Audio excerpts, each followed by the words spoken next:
subscribe to my YouTube channel. Folks, my name is Kirill, and I'm here to share some of the most dramatic true life stories out there. Today, I want to tell you about a real situation I encountered as a family therapist. It all happened in the United States, and believe me, the events that unfolded caught everyone by surprise. Let's start with the basics. Allison, a bright young woman from California, met Sam during her sophomore year at UCLA. Allison was studying English literature, while Sam was focused on software engineering. They were both ambitious, albeit in different fields. Yet, their mutual sense of humor and shared love for late-night coffee runs helped them bond. By the time they graduated, they realized they wanted to spend their lives together. Shortly after getting their degrees, they decided to move into a cozy apartment in Los Angeles, and not long after, they tied the knot. Sam's mother, Helen Brown, had always been a dominant figure in his life. She had raised him alone after Sam's father took off when Sam was 7, and from that moment on, Helen devoted every waking minute to her only child. You can imagine how strong the ties were between them. Helen was the kind of woman who insisted on ironing his shirts the right way and texting him 5 times a day to check in. Initially, Allison found this endearing, a sign of deep maternal love and concern. However, once Allison joined the family, that affectionate behavior took on a more invasive tone. Helen would call at all hours, show up unexpectedly, and fill their fridge with homemade meals even if Allison had just cooked. "Oh, I just popped by to drop off some beef stew," Helen would say, stepping inside without waiting for an invitation. Sam, used to his mother's ways, found no fault in these intrusions. He saw them as kindness. Allison, on the other hand, felt like her personal space was under siege. As a family therapist, I first met Allison alone. She showed up at my practice looking frazzled and anxious. "I love Sam," she told me, "but his mother is everywhere. I can't seem to find a moment that's truly mine." From her account, Helen would reorganize their apartment, rearrange the kitchen utensils, and comment on every detail of Allison's housekeeping. This was typical tension between a mother-in-law and a daughter-in-law, except it had a sharper edge. In Allison's words, Helen displayed an obsession with controlling every aspect of their home life. If Allison tried to cook, Helen would stroll in with large containers of casserole or pots of chili. "You two must be starving," she'd declare, depositing the food with a triumphant smile. Sam was ecstatic. Free meals meant saving time and money. Allison, however, sensed the underlying message: "You're not good enough at cooking. Let me handle it." The situation might have remained a mere family power struggle if not for one peculiar detail. Allison began noticing that Helen would watch her like a hawk whenever she was near the fridge. "It's almost like she's waiting to see if I'm really eating the dishes she brings," Allison confided. At first, Allison brushed it off as paranoia. After all, who would suspect anything sinister in a mother's homemade meals? Things escalated one evening when Allison found an unsealed spice packet in the kitchen cabinet. She couldn't recall ever buying or using such a spice. It had a strong chemical odor, definitely not something you'd sprinkle on a roast. She tried mentioning it to Sam, but he shrugged. "Mom sometimes brings weird health supplements," he reasoned. Maybe she just left it here by mistake. Allison let it go for the moment, but her unease grew. In my sessions with Allison, she expressed both love for Sam and a reluctance to make him choose between her and Helen. She didn't want conflict. Yet, there was an unsettling feeling she just couldn't shake. She admitted that she had started throwing away some of Helen's dishes because she found the taste off-putting. A weird aftertaste or a pungent aroma seemed to cling to certain meals. "Maybe it's my nerves," Allison told me, "but I feel like I can't trust her cooking anymore." This marked the start of an unsettling pattern. Allison, whenever Helen delivered food, would discreetly discard most of it, leaving only a portion visible in the fridge so Sam would believe it was being used. Sam, oblivious to his wife's scheme, would occasionally eat some of the food, but often he was busy at his job and ended up grabbing lunch or dinner on the go. That left Allison to deal with the onslaught of Helen's homemade meals. Helen noticed the containers returning to her almost pristine. "You two polished off that entire chicken casserole already?" she'd ask, her eyes narrowing with curiosity. Allison would come up with excuses. Sam had been exceptionally hungry, or they'd invited friends over. The tension mounted, but neither woman spoke openly about the issue. Sam remained, at that point, in blissful ignorance, sure that his mother and wife were simply adjusting to their new family dynamic. Over time, Helen's visits became more frequent, as if she were determined to confirm her suspicions. She'd appear unannounced on a Sunday afternoon or late on a weekday evening. Sometimes she seemed to be checking the fridge behind Allison's back. The comedic aspect of drop-in mother-in-law took on a sinister undertone. Helen didn't trust Allison's words about how delicious her food was. Through her therapy sessions, Allison began to recognize a pattern in Helen's behavior, a mixture of possessive love toward Sam, jealousy toward Allison, and an insatiable need for control. It was like Helen saw Allison as a threat to her unique bond with her son. If Allison wasn't wholeheartedly accepting Helen's meals, then perhaps Allison was implying Helen was unnecessary or incompetent. Allison knew her fears might sound dramatic, so she tried to remain rational. Yet, every time she glanced at the containers in her fridge, she felt an overwhelming sense of dread. "I'm always telling Sam I'm not hungry or I already ate," she told me, "so I can toss the food later. But I hate lying to him. I hate lying, period." She struggled with the guilt of her secrecy, worried that if Sam found out she was discarding his mother's dishes, he'd be hurt or angry. Still, that guilt paled in comparison to the growing alarm that something was off with Helen's cooking. While no concrete evidence of wrongdoing existed yet, the mother-in-law's odd behavior, the suspicious spice packet, and the unnerving sense of being watched pushed Allison into a state of near-constant anxiety. By the end of our initial sessions, I understood the depth of Allison's concern. I reminded her that open communication is crucial in any marriage. "If you can't talk to Sam about this," I cautioned, "the distance between you two might grow." However, Allison worried that speaking up would permanently damage Sam's relationship with his mother. She believed Sam would take Helen's side or think Allison was exaggerating. Nonetheless, the stage was set for a dramatic confrontation. In my professional experience, burying tension only fuels deeper conflict. The mother-in-law's seemingly helpful gestures were overshadowed by an undercurrent of distrust and hidden agendas. Allison's fear steadily escalated, leading to the moment when everything would unravel, and in a way more shocking than any typical family dispute. So there you have the beginning. And trust me, this is only the start of a long, winding road that stretches far beyond normal mother-in-law drama. Keep reading to discover how a seemingly innocent casserole drop-off turned into a true psychological battleground and left one young couple questioning everything about their new life together. When the tension first began to surface in the Brown household, Sam remained largely oblivious. As far as he was concerned, his mother Helen was simply an overly generous figure who wanted to lighten the couple's daily load. Why wouldn't Allison be thrilled with a never-ending supply of homemade meals? It was, in Sam's eyes, a blessing rather than a curse. He couldn't fathom the idea that his mother might have ulterior motives. Yet for Allison, Helen's generosity had morphed into a nerve-wracking ordeal. Each time Helen arrived at their apartment, she'd bring plastic tubs and foil-wrapped pans stuffed with food. Everything from beef stew to towering stacks of pancakes. What troubled Allison most was the intensity of Helen's interest in whether she personally ate these dishes. "You did try the lasagna I made, right?" Helen would ask, her tone sugary sweet yet her gaze unsettlingly sharp. The question wasn't just polite conversation, it felt like an interrogation. Allison ended up throwing most of Helen's food in the trash when Sam wasn't around, racked by guilt each time. Part of her questioned her own motives. Was she simply overreacting? Sometimes Sam would consume a small portion of Helen's cooking without incident, which briefly soothed her suspicions. On other occasions, Allison caught a strange metallic tang in the dishes, a flavor that raised every hair on her neck. She vacillated between fear and self-doubt, wondering if stress was magnifying mundane details into signs of danger. One afternoon, Allison invited her close friend Brianna over for coffee and confided in her. "I don't know if I'm just being paranoid," Allison confessed, describing the odd aftertaste that periodically haunted the meals. "But part of me wonders if Helen is slipping something into the food."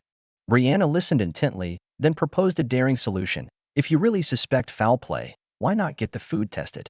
A lab could check for toxins, or at least confirm if something's off." Allison hesitated. The idea of collecting food samples behind Sam's back and sneaking them to a lab felt almost theatrical. Besides, what if she found nothing? The trust between her and Sam, or what remained of it, would suffer a severe blow. Still, she tucked the suggestion away, uncertain what else to do. Shortly after, Helen showed up unannounced one Friday evening, smiling brightly as she held out a sizable cooler bag. "I thought you two might like a special meal this weekend," she said. Inside were roasted turkey, mashed potatoes, gravy, and a container of homemade cranberry sauce. Sam, ecstatic, thanked his mother profusely. Allison feigned gratitude, but her stomach clenched with dread. She had planned a simple pasta dish for dinner, her attempt to reconnect with Sam without Helen's influence hovering. Now, Helen's feast overshadowed any chance of a relaxed evening. Once Helen left, Sam set the table with enthusiasm. Allison stood by, conflicted, while he reheated the turkey and spooned gravy into a serving bowl. She watched him take a bite and grin. "This is amazing," he declared, oblivious to her inner turmoil. Allison forced herself to sample a morsel. Though the initial taste seemed fine, that nagging metallic note lingered at the end. She tried to smile, swallowing her apprehension along with the food. After dinner, Sam retreated to the living room. Allison, feigning a need to tidy up, collected the leftovers.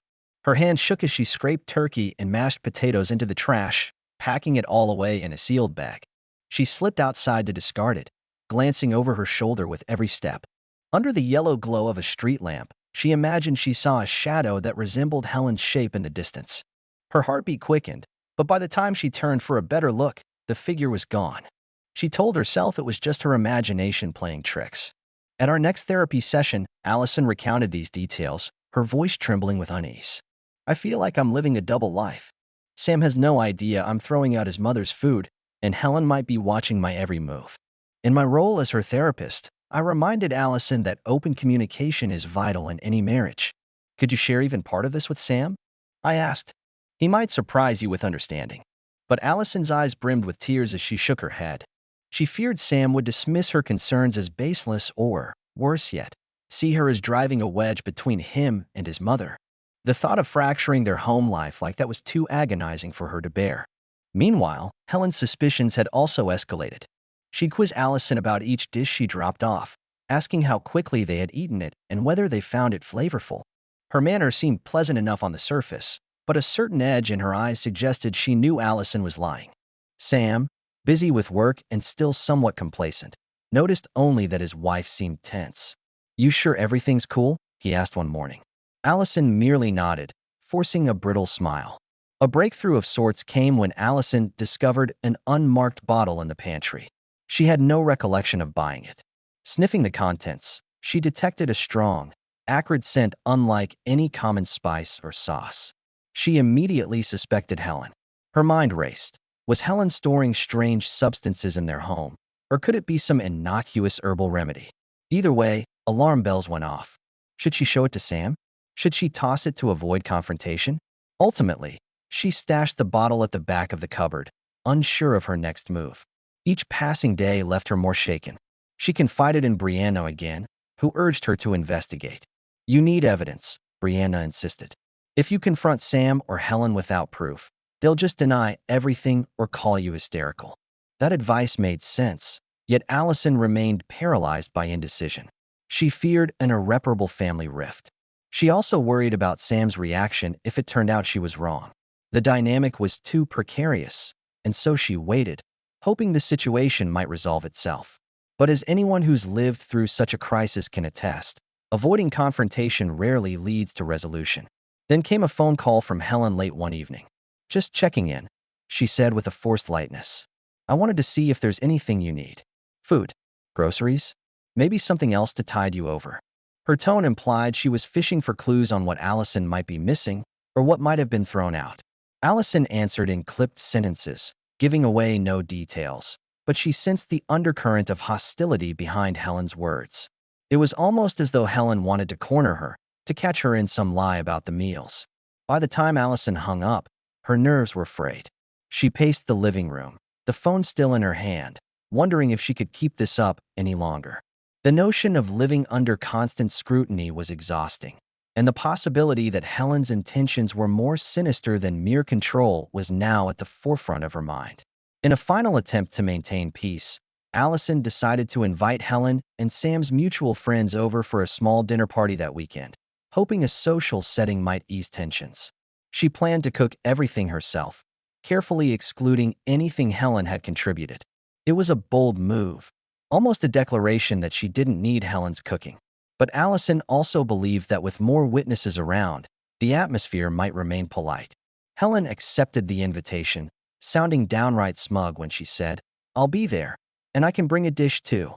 Allison's blood ran cold, yet she couldn't refuse. If she did, it would look suspicious. So she agreed, uncertain how she'd handle another batch of Helen's homemade offerings in front of guests. The dinner party Allison arranged was meant to be a calm affair, a chance for her, Sam, Helen, and a few close friends to enjoy an evening of conversation and home-cooked food. Yet from the moment Helen walked in, the atmosphere felt charged. She carried a steaming casserole dish draped in a patterned towel, greeting everyone with a bright, rehearsed smile. Allison offered her thanks, trying to mask the dread swirling in her gut. If Helen suspected that her daughter-in-law was discarding her food, she gave little outward sign, beyond the occasional pointed glance. The guests included a former college roommate of Sam's and his fiancée, plus an old work buddy of Helen's who'd recently moved back to Los Angeles. Conversation flowed in fits and starts, typically revolving around mundane topics like the traffic or new restaurant openings. Despite the small talk, Allison's senses were on high alert. She noticed Helen's eyes flick toward the kitchen anytime Allison stepped out of the living room. She almost felt like a suspect under surveillance. When the time came to eat, Allison presented her own dishes, a spinach and cheese pasta bake, a crisp garden salad, and a fruit tart. In contrast, Helen's casserole sat at the center of the table, exuding an aroma that many guests found appetizing. Sam served himself an ample portion, praising his mother for her special seasoning. Helen beamed at his compliment, her expression tinged with triumph. Allison forced herself to take only a tiny spoonful, praying it wouldn't taste as strange as before. But as soon as the food hit her tongue, that fleeting metallic tang returned. It was faint, yet unmistakable, and it made her stomach churn. She glanced around, wondering if anyone else noticed something off. Everyone else seemed to be eating with relish, or perhaps they were simply too polite to comment. Meanwhile, Helen kept a close eye on Allison's plate. That casserole is a family recipe, Helen noted cheerfully. Isn't it delicious, Allison? Allison nodded stiffly, a forced smile plastered across her face. Yes, it's very distinctive, she managed. She locked eyes with Helen for a split second and saw something unsettling there, a mix of challenge and satisfaction, as if to say, I dare you to keep pretending. The evening dragged on. Small groups formed in the living room to sip wine and discuss sports or movies. Helen eventually cornered Allison near the hallway, adopting a concerned tone. You seemed a bit quiet tonight, dear. Is everything okay?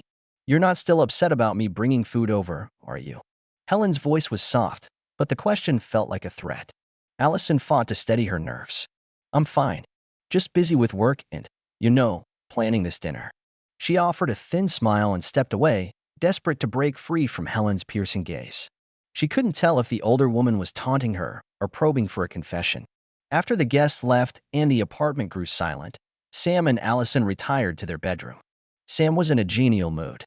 That went well, don't you think? He asked, stifling a yawn. Mom seemed happy, everyone enjoyed the food, and we all got along. Allison swallowed her retort, unsure how to bridge the gap between Sam's perception and her own.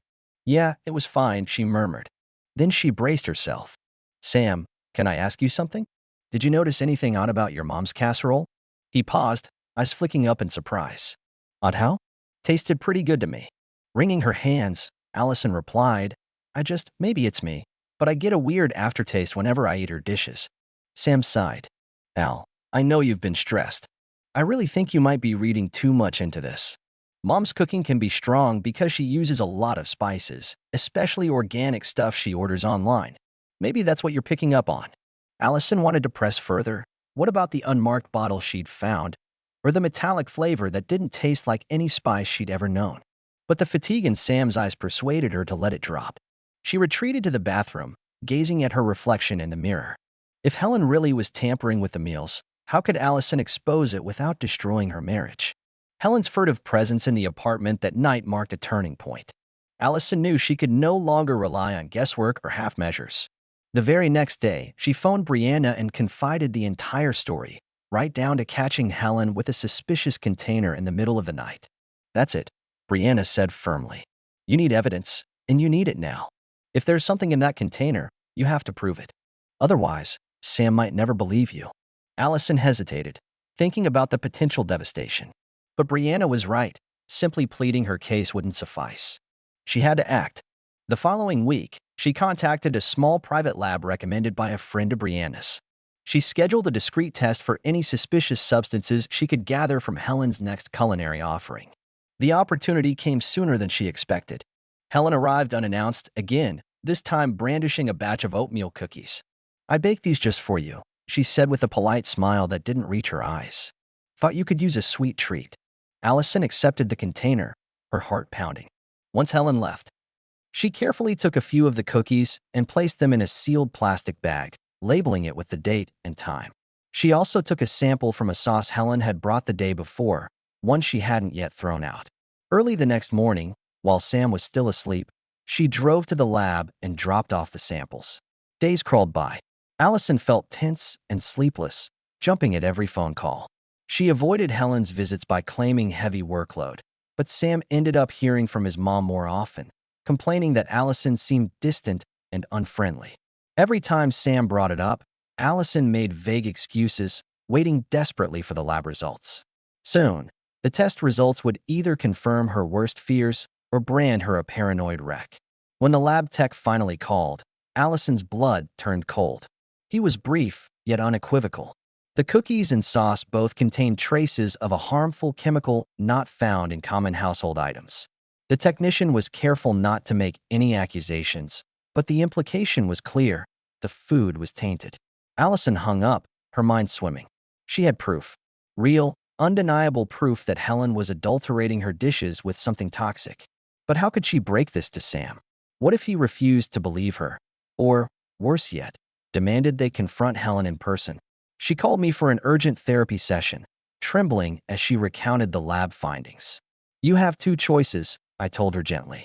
You can approach Sam calmly with this evidence, or you can do nothing and keep living in fear. But the second option isn't really viable, is it? Allison shook her head. She knew she had to tell him. That evening, she waited until Sam was relaxed after dinner, one she had cooked herself, then quietly showed him the lab report. She explained how she'd been discarding Helen's food for weeks, how she'd tested the cookies and sauce, how she'd caught Helen late at night with that unlabeled container. At first, Sam was furious, but not at Helen. You went behind my back with lab tests, he demanded, eyes flashing with hurt. How could you keep me in the dark like this? Allison's voice trembled. Because you never wanted to see it. You brushed off every concern I had. I needed proof, and now I have it. Your mother is putting something dangerous in her meals, Sam. He paced the living room, running his hands through his hair in agitation. My mom wouldn't do that, he said. She's controlling sometimes, maybe overbearing. But this is crazy. Still, he couldn't ignore the paper in Allison's hands, listing the chemical analysis in stark, clinical terms. Sam sank onto the sofa, torn between his love for his mother and the horrifying possibility that Allison was telling the truth. Finally, he looked up. Maybe there's an explanation. Did the lab say it was definitely poison? His voice shook. Could it be some cleaning agent she uses, or a weird supplement? Allison sat beside him, resting a hand on his arm.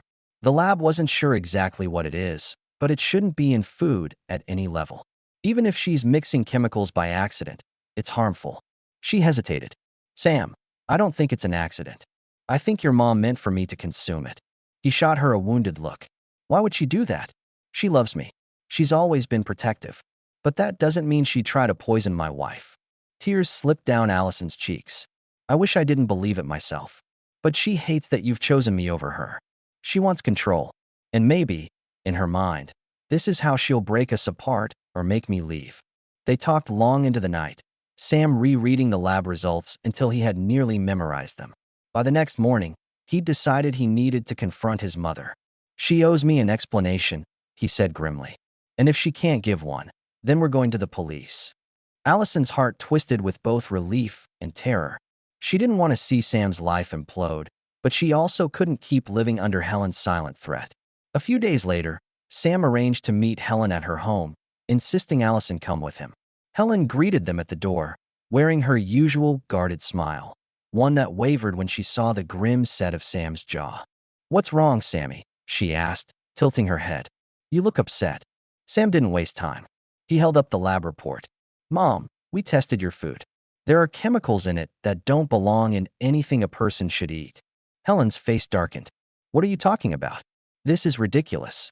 Allison stepped forward. Please, Helen. We have proof. Why don't you just admit that something's going on?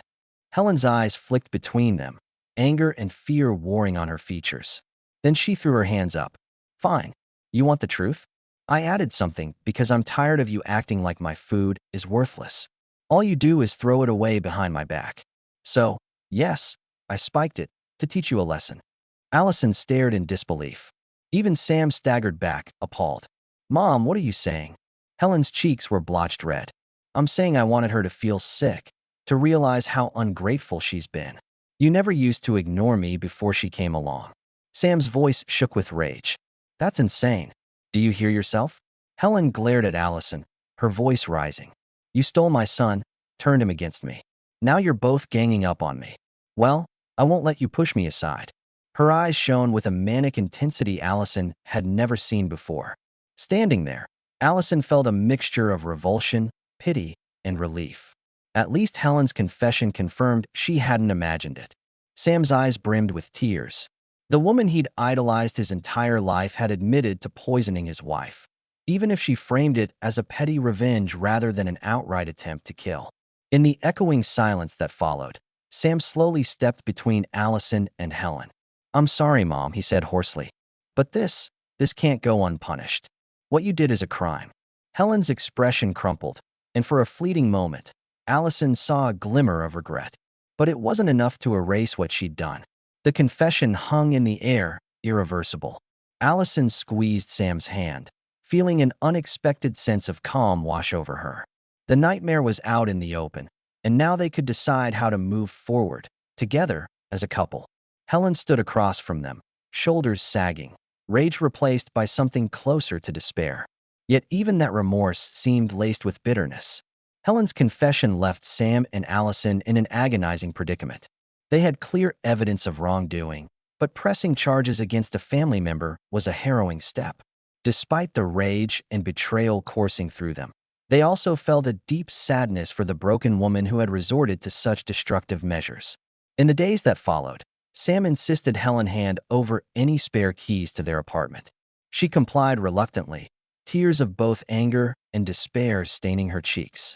Though Sam threatened to involve the police, he ultimately decided to give his mother a chance to seek professional help. He demanded she see a therapist, possibly a psychiatrist, to address whatever had driven her to poison Allison's food. Helen refused at first, lashing out with accusations that they were blowing things out of proportion.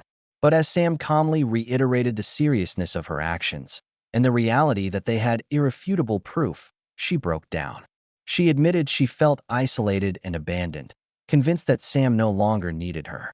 Twisted by jealousy and fueled by a desperate desire to remain central in his life, she committed an act she could hardly explain, even to herself. Allison, meanwhile, struggled with conflicting emotions. Part of her wanted Helen to face legal consequences. Another part, perhaps the softer side that had once longed for a healthy mother-in-law relationship, felt pity. Encouraged by our therapy sessions, Allison decided to let Sam lead the way. If his mother agreed to enter a treatment program and respect their boundaries, Allison was willing to keep the matter out of court. The couple also took more tangible steps to protect themselves. Sam changed the locks on the apartment, canceled the phone plan that included Helen on a family plan, and insisted that she call before visiting. He also began attending therapy sessions himself, grappling with the realization that his mother was capable of harming someone he loved. I feel like my entire childhood was a lie, he confided to Allison one night. She was all I had growing up, and now I see how far she'd go to keep me under her wing. Over time, as Helen started seeing a mental health professional, reports trickled back that she was wrestling with deep-seated abandonment issues, a borderline personality style, and chronic anxiety. The recommended course of treatment was a mix of medication and ongoing therapy. Though she never fully apologized in words that satisfied Allison, she did begin to show signs of remorse. On a handful of occasions, she even wrote letters expressing regret for her actions, explaining, but not justifying, the twisted logic behind them. For Allison, rebuilding trust proved an uphill battle. Even after removing Helen's direct influence from their day-to-day lives, the psychological scars remained. Nightmares of being poisoned would jolt her awake. Simple smells in the kitchen triggered flashes of panic, forcing her to remind herself that Helen was no longer free to drop by unannounced. However, with time and counseling, her anxiety began to lessen.